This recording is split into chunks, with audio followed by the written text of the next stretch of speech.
सर्दियां आ चुकी हैं, रजाइयां निकल आई हैं, स्वेटर पहन लिए गए हैं और मन प्रसन्न है कि गर्मी चली गई। लेकिन क्या आपने कभी गौर किया है कि जैसे ही ठंड बढ़ती है, एक और चीज भी अचानक बढ़ने लगती है। अखबार उठाइए, टीवी चालू कीजिए, हर जगह वही खौफनाक खबर सुनाई देती है। रात को सोए थे, सुबह उठे ही नहीं, पार्क में गिर पड़े। और यह केवल बुजुर्गों की कहानी नहीं है, अब 30 से 40 साल के जवान भी इसके शिकार हो रहे हैं। सोचिए, क्या आपका हृदय भी ठंड से जम सकता है? क्या वही भोजन जो आपको गर्मी देता है, सर्दियों में आपका दुश्मन बन जाता है? आज मैं आपको बताऊंगा कि कैसे आपकी रोजमर्रा की छोटी छोटी आदतें आपके रक्त और हृदय को धीरे धीरे खतरे में डाल देती हैं, और सबसे महत्वपूर्ण 3 आसान बदलाव जिनसे आप इस खतरे को टाल सकते हैं।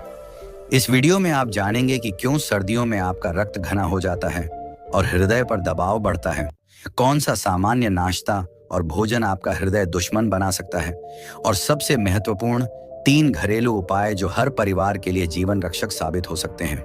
तो मित्रों, अगर आप चाहते हैं कि इस सर्दी में आपका हृदय सुरक्षित रहे और आप डर के बजाय सर्दियों का आनंद लें, तो इस वीडियो को अंत तक देखें, क्योंकि यह केवल जानकारी नहीं, यह आपकी और आपके प्रियजनों की जान बचा सकती है। अब प्रश्न उठता है, आखिर ऐसा क्यों? क्या हृदय भी ठंड से जम जाता है, या फिर हमने जीवन जीने की कला ही भूल दी है? बुद्ध कहते हैं, जब प्रश्न भीतर उठता है तभी ज्ञान का द्वार खुलता है। सर्दियों में शरीर अपने आप रक्षा की स्थिति में चला जाता है। जैसे कोई साधक ठंड में अपने वस्त्र कसकर लपेट लेता है, वैसे ही शरीर अपनी ऊर्जा को भीतर समेट लेता है। इस प्रक्रिया में नसें सिकुड़ जाती हैं, रक्त गाढ़ा होने लगता है और हृदय को वही कार्य करने के लिए अधिक बल लगाना पड़ता है जो वह अन्य मौसमों में सहजता से कर लेता है। इसे समझने के लिए अपनी ही रसोई की ओर देखो। वहां रखा घी गर्मियों में कैसा होता है? तरल, बहता हुआ, जीवन जैसा। लेकिन सर्दियों में वही घी जम जाता है, कठोर हो जाता है, उसे निकालने के लिए बल लगाना पड़ता है। यही हाल तुम्हारे रक्त का भी होता है। यदि तुम सर्दियों में विवेक खो बैठो तो रक्त भी उसी जमे हुए घी की तरह व्यवहार करने लगता है। अब सोचो, जब नलियां संकरी हो जाए और भीतर बहने वाला द्रव गाढ़ा हो जाए, तो उस प्रवाह को बनाए रखने के लिए हृदय को कितना अधिक श्रम करना पड़ेगा। यही कारण है कि सर्दियों में रक्तचाप बढ़ जाता है और हृदय पर बोझ पड़ने लगता है। और ठीक उसी समय जब शरीर पहले से ही संघर्ष कर रहा होता है, आदमी अपनी थाली से उस संघर्ष को और बढ़ा देता है। सर्दियों में गर्म और भारी भोजन की लालसा बढ़ जाती है। सुबह की शुरुआत पराठों से होती है और पराठों के साथ अचार जुड़ जाता है। समझो मित्र, पराठा स्वयं शत्रु नहीं है, लेकिन जब उसमें अत्यधिक तेल, अधिक नमक और अचार का भार जुड़ जाता है, तब वह भोजन नहीं, परीक्षा बन जाता है। अचार में भरा नमक शरीर में पानी को रोक लेता है। जब शरीर में पानी रुकता है तो नसों पर दबाव बढ़ता है और हृदय प्रेशर कुकर की तरह कार्य करने लगता है। बुद्ध ने सदा मध्यम मार्ग की शिक्षा दी, न त्याग में अतिशयता, न भोग में अंधापन। इसलिए यदि पराठा खाना है तो कभी कभी खाओ, प्रतिदिन नहीं। आलू जैसे भारी पदार्थों की जगह हल्की सब्जियां चुनो। अचार की जगह दही या छाछ को अपनाओ, वह भी बिना नमक के। और अपने भोजन में ऐसे पदार्थ शामिल करो जो हल्के हों, लेकिन भीतर गहरी सफाई करें। अंकुरित मूंग दाल, सलाद और भीगी मूंगफली ये शरीर पर बोझ नहीं डालते, बल्कि रक्त की नलियों को स्वच्छ करते हैं। इनमें मौजूद फाइबर रक्त में जमे कचरे को धीरे धीरे बाहर निकाल देता है और प्रवाह को सहज बनाए रखता है। याद रखो मित्रों, सर्दियों में शरीर का शत्रु ठंड नहीं है, शत्रु है अज्ञान। जब भोजन भारी होता है तो रक्त भारी होता है, जब रक्त भारी होता है तो हृदय थकता है, और जब हृदय थक जाता है तब जीवन बिना शोर किए रुक जाता है। इसलिए आज इसी क्षण से अपने भीतर यह जागरूकता पैदा करो कि सर्दियां केवल मौसम नहीं है, यह परीक्षा का समय है। जो इस परीक्षा में संतुलन सीख लेता है वही जीवन को दीर्घ और शांत बना पाता है। मित्रों, जब आदमी अपने शरीर की भाषा नहीं सुनता, तब शरीर पीड़ा की भाषा में बोलने लगता है। सर्दियों में यह पीड़ा धीरे धीरे बढ़ती है, शोर नहीं करती, संकेत देती है। लेकिन आदमी उन संकेतों को समझने की जगह उन्हें अनदेखा कर देता है। ठंड में प्यास कम लगती है, ये सत्य है। जीभ सूखी नहीं होती, इसलिए मन कहता है पानी की जरूरत नहीं। लेकिन इसी भ्रम में शरीर भीतर ही भीतर सूखने लगता है। रक्त गाढ़ा होता जाता है, बहाव धीमा पड़ता जाता है और उसी समय एक आदत जन्म लेती है, बार बार चाय पीने की आदत। ठंड लगते ही मन कहता है चलो एक कप चाय हो जाए। लेकिन मित्रों, चाय कभी अकेली नहीं आती, उसके साथ बिस्किट, नमकीन, रसक या कोई ना कोई मैदे और चीनी से बना साथी आ ही जाता है। यह संगति स्वाद को तो सुख देती है, लेकिन रक्त को बोझ दे देती है। मैदा और चीनी शरीर में जाकर केवल ऊर्जा नहीं देते, वे रक्त को चिपचिपा बनाते हैं। यह चिपचिपापन धीरे धीरे नसों की दीवारों पर चिपकता है और एक दिन वही थक्का बन जाता है जिसे तुम हार्ट अटैक कहते हो। बुद्ध कहते हैं जो मीठा आज लगे वही कल कड़वा बन जाता है। यदि तुम सच में अपने हृदय के मित्र बनना चाहते हो तो सबसे पहले जल से मित्रता करो। पानी साधारण है, इसलिए मन उसे महत्व नहीं देता, लेकिन याद रखो सबसे गहरी नदियां शांत बहती हैं। जब शरीर को पर्याप्त पानी मिलता है तो रक्त का बहाव सहज बना रहता है, गाढ़ापन कम होता है, नसें राहत की सांस लेती हैं और हृदय को कम श्रम करना पड़ता है। दिन में बार बार थोड़ा थोड़ा गुनगुना पानी पीना सर्दियों में एक तपस्या के समान है। यह तपस्या दिखती नहीं, लेकिन भीतर जीवन को स्थिर करती है। अब प्रश्न उठता है चाय के साथ क्या खाएं? क्योंकि आदतों को अचानक छोड़ा नहीं जा सकता, उन्हें बदला जाता है। इसलिए बिस्किट का पैकेट खोलने की जगह एक मुट्ठी भुने हुए चने अपने पास रखो। ये छोटा सा निर्णय बड़े संकट को टाल सकता है। भुना हुआ चना फाइबर से भरपूर होता है। ये नसों में जमे खराब कोलेस्ट्रॉल को ऐसे साफ करता है जैसे झाड़ू आंगन को साफ करती है। ये ऊर्जा देता है, पेट को भरा रखता है और रक्त को बिना गाढ़ा किए शरीर को संतुलन में रखता है। यह गरीब का बादाम है, लेकिन गुणों में किसी औषधि से कम नहीं। यदि चाय छोड़ना कठिन लगे तो उसे बदल दो। ग्रीन टी, हर्बल टी या अदरक तुलसी की हल्की चाय अपनाओ। ये शरीर में ऊष्मा तो देती है, लेकिन रक्त को चिपचिपा नहीं बनाती। बुद्ध कहते हैं परिवर्तन का मार्ग निषेध से नहीं, समझ से खुलता है। इसलिए स्वयं पर अत्याचार मत करो, केवल दिशा बदलो, धीरे धीरे, शांतिपूर्वक। मित्रों, सर्दियों में रक्त का गाढ़ा होना केवल भोजन से नहीं, जीवन शैली से भी जुड़ा है। जब तुम घंटों बैठे रहते हो, रजाई में सिमटे रहते हो, तब रक्त का प्रवाह और धीमा हो जाता है। शरीर गति चाहता है, भले ही वह थोड़ी ही क्यों ना हो। दिन में कुछ कदम चलना, हल्का स्ट्रेच करना, यह सब रक्त को याद दिलाता है कि उसे बहते रहना है। जो रुक गया वही सड़ गया, ये प्रकृति का नियम है। याद रखो, सर्दियों में हार्ट अटैक अचानक नहीं होता, वह महीनों पहले शुरू हो जाता है। हर बिस्किट के साथ, हर कम पानी वाले दिन के साथ, हर आलसी सुबह के साथ। लेकिन क्योंकि उसका शोर नहीं होता, आदमी उसे गंभीरता से नहीं लेता। बुद्ध कहते हैं जो आज जाग गया वही कल बच गया। इसलिए आज यह निर्णय लो कि तुम अपने रक्त को बहने दोगे, जमने नहीं दोगे। तुम अपने हृदय को बोझ दोगे नहीं, विश्राम दोगे। यह समझ अभी अधूरी है, क्योंकि दिन ढलने के बाद रात एक और परीक्षा लेकर आती है, और वही परीक्षा सबसे अधिक लोगों को गिरा देती है। उस परीक्षा की बात हम अगले भाग में करेंगे, जहां रात का भोजन, देर तक जागना और सुबह होने वाले हृदयाघात का गहरा रहस्य छिपा है।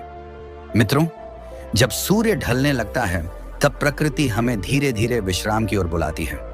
पक्षी अपने घोंसलों में लौटते हैं, आकाश शांत होने लगता है और शरीर भी संकेत देता है कि अब गति को कम किया जाए। लेकिन आदमी इन संकेतों को अनसुना कर देता है। सर्दियों की लंबी रातें उसे आलसी भी बनाती हैं और असावधान भी। रजाई में घुसकर देर तक जागना, टीवी या मोबाइल में उलझे रहना और फिर भारी भोजन कर सो जाना, यही वह भूल है जो हृदय पर सबसे गहरा आघात करती है, और वह भी बिना कोई शोर किए। जब तुम रात को देर से और पेट भरकर भोजन करते हो, तब शरीर की पूरी शक्ति पाचन में लग जाती है। रक्त पेट की ओर दौड़ता है ताकि भोजन को पचा सके। उसी समय हृदय को मिलने वाला रक्त कम हो जाता है। हृदय, जो पहले ही सर्दियों की वजह से अधिक परिश्रम कर रहा होता है, अब अकेला पड़ जाता है। यही कारण है कि अधिकतर हृदयाघात सुबह के समय होते हैं। यह कोई संयोग नहीं, ये जीवन शैली का परिणाम है। बुद्ध कहते हैं जो कारण को समझ लेता है वही परिणाम से मुक्त हो जाता है। इसलिए मित्रों, यदि तुम अपने हृदय को सच में बचाना चाहते हो तो रात के भोजन से मित्रता नहीं, अनुशासन करो। सूर्य अस्त होने से पहले भोजन करना सीखो। 7:30 बजे तक भोजन समाप्त करना केवल नियम नहीं है, यह हृदय के लिए करुणा है। रात का भोजन हल्का रखो, क्योंकि रात शरीर के लिए विश्राम का समय है, परीक्षा का नहीं। जब भोजन हल्का होता है तो पाचन शांत रहता है, रक्त का बहाव संतुलित रहता है और हृदय को रात भर संघर्ष नहीं करना पड़ता। भोजन के बाद एक छोटा सा कर्म जीवन को बड़ा उपहार दे सकता है। एक चने के दाने जितना अदरक का टुकड़ा और थोड़ा सा गुड़ चबा चबा कर खाना। यह कोई अंधविश्वास नहीं, यह प्रकृति का विज्ञान है। अदरक शरीर में ऊष्मा उत्पन्न करता है, वह रक्त संचार को तेज करता है, नसों को खोलता है और जमेपन को पिघलाने में सहायता करता है। गुड़ उस ऊष्मा को संतुलित करता है, पाचन अग्नि को जागृत करता है और भोजन को सर्दियों में भी सहजता से पचाने में मदद करता है। जब भोजन ठीक से पच जाता है तो पेट भारी नहीं होता, पेट हल्का होता है तो छाती पर दबाव नहीं पड़ता, और जब छाती पर दबाव नहीं पड़ता तो हृदय शांति से अपना कार्य करता रहता है। यह साधारण सा उपाय कई बार जीवन और मृत्यु के बीच की दूरी बन जाता है। बुद्ध कहते हैं, छोटा दीपक भी अंधकार को दूर कर देता है। लेकिन मित्रों, केवल रात का भोजन सुधार लेना पर्याप्त नहीं है। सर्दियों में आदमी एक और भ्रम में जीता है। वह सोचता है कि रजाई में छिपे रहना सुरक्षा है, लेकिन शरीर को गति चाहिए, चाहे वह थोड़ी ही क्यों ना हो। सुबह उठते ही 15 मिनट की धूप लेना शरीर के लिए अमृत के समान है। सूर्य की किरणें नसों को लचीला बनाती हैं, रक्त संचार को बेहतर करती हैं और शरीर की आंतरिक घड़ी को संतुलित करती हैं। यह वही सूर्य है जिसे ऋषियों ने जीवनदाता कहा था। यदि संभव हो तो सुबह खाली पेट लहसुन की एक कली को कूटकर पानी के साथ निगल लो। यह स्वाद में तीखा है लेकिन गुणों में कोमल है। लहसुन रक्त को पतला रखने में सहायता करता है, जमेपन को कम करता है और संचार को सहज बनाता है। सर्दियों में होने वाली ऐंठन, सीने का भारीपन और सांस की तकलीफ, इन सब से यह छोटा सा उपाय रक्षा करता है। यह औषधि बाजार में नहीं, रसोई में मिलती है। मित्रों, सर्दियां शत्रु नहीं है, शत्रु है हमारी अज्ञानता और हमारी लापरवाही। स्वास्थ्य कोई महंगा आभूषण नहीं, यह रोज के छोटे निर्णयों से बनता है। नमक और चीनी को कम करना, देसी और सरल भोजन को अपनाना, समय पर खाना और समय पर विश्राम करना, यही वह साधना है जो हृदय को दीर्घायु देती है। बुद्ध कहते हैं, जिसने अपने शरीर का ध्यान रखा उसने जीवन का ध्यान रखा। अब तुम समझ चुके हो कि समस्या कहां जन्म लेती है और समाधान कहां छिपा है। अब यह तुम्हारे हाथ में है कि तुम इन सर्दियों को डर में बिताओ या जागरूकता में। यदि यह ज्ञान किसी एक जीवन को भी बचा सके तो समझो यह वाणी सफल हुई, क्योंकि सबसे बड़ा पुण्य किसी मंदिर में नहीं, किसी की सांस को बचाने में होता है। मित्रों, अब जब तुम समझ चुके हो कि सर्दियों में शरीर और हृदय किस प्रकार कार्य करते हैं, तुम्हें यह भी समझ लेना चाहिए कि जीवन में सचमुच की सुरक्षा भय में नहीं, समझ में छिपी है। रजाई में बैठकर केवल ठंड से बचना बाहर की ठंड से सुरक्षा नहीं देता। असली सुरक्षा वह है जो भीतर से आती है। जब तुम अपने रक्त को बहने देते हो, अपनी नसों को लचीला रखते हो और अपने हृदय का भार संतुलित रखते हो, तभी तुम्हारे भीतर स्थिरता आती है, और यही स्थिरता जीवन के सभी अन्य संकटों से भी तुम्हें सुरक्षित रखती है। याद रखो, जीवन में छोटी छोटी आदतें ही बड़े परिणाम लाती हैं। हर सुबह उठकर 15 मिनट धूप लेना, रक्त को सहज बहने देना, हृदय और मस्तिष्क को पर्याप्त ऑक्सीजन देना, यह साधारण क्रियाएं प्रतीत होती हैं, लेकिन इनका प्रभाव जीवन भर रहता है। जब तुम पानी पर्याप्त मात्रा में पीते हो, खुराक में हल्का और संतुलित भोजन लेते हो और रात का भोजन समय पर करते हो, तब तुम न केवल अपने हृदय को बचाते हो बल्कि अपने पूरे शरीर और मन को जागृत रखते हो। और मित्रों, यह केवल शारीरिक सुरक्षा की बात नहीं है। जब शरीर सहज और रक्त बहता है तब मन भी शांत रहता है। मन शांत होगा तो निर्णय सटीक होंगे, मन शांत होगा तो भय और तनाव अपने आप कम हो जाएगा। बुद्ध कहते हैं, जो अपने शरीर और मन के प्रवाह को जानता है वही जीवन की गहराई को जानता है। इसीलिए सर्दियों में अपने भोजन, अपने पानी और अपने समय को नियंत्रित करना केवल स्वास्थ्य का उपाय नहीं, ये जीवन की वास्तविक साधना है। आज इस ज्ञान को तुमने पाया है, अब इसे अपने भीतर उतारो। पराठे, अचार, नमक और चीनी को नियंत्रण में रखना, चाय बिस्किट की आदतों को बदलना, रात का भोजन हल्का और समय पर करना, ये छोटे कदम जीवन और मृत्यु के बीच की दूरी तय करते हैं। अदरक और गुड़ का सरल उपाय, भुने हुए चने का पोषण, सुबह की धूप और लहसुन की एक कली, ये साधारण प्रतीत होने वाले कार्य असली जीवनदाता हैं। मित्रों, सर्दियां डरने के लिए नहीं है, सर्दियां आत्म जागरूकता और जीवन की परीक्षा के लिए हैं। यदि यह ज्ञान किसी एक जीवन को भी बचा सके, किसी एक परिवार को दुख से रोक सके, तो समझो यह वाणी सफल हुई। और यही कारण है कि इसे अपनाना, दूसरों के साथ साझा करना सबसे बड़ा पुण्य है।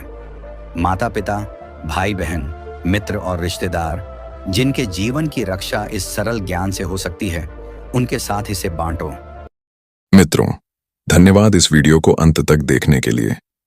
अगर आपको हमारा आज का संदेश अच्छा लगा हो, आपके मन को छू गया हो, तो कृपया इस वीडियो को लाइक करें, अपने दोस्तों और परिवार के साथ शेयर करें, ताकि ये दिव्य ज्ञान और आशीर्वाद हर घर तक पहुंच सके। और यदि आप हमारे चैनल जय मटाजी तनम पर नए हैं, तो चैनल को सब्सक्राइब जरूर करें और साथ ही बेल आइकन दबा दें, ताकि भक्ति भाव, प्रेरणादायक कथाएं और आध्यात्मिक वीडियो आप सबसे पहले देख सकें।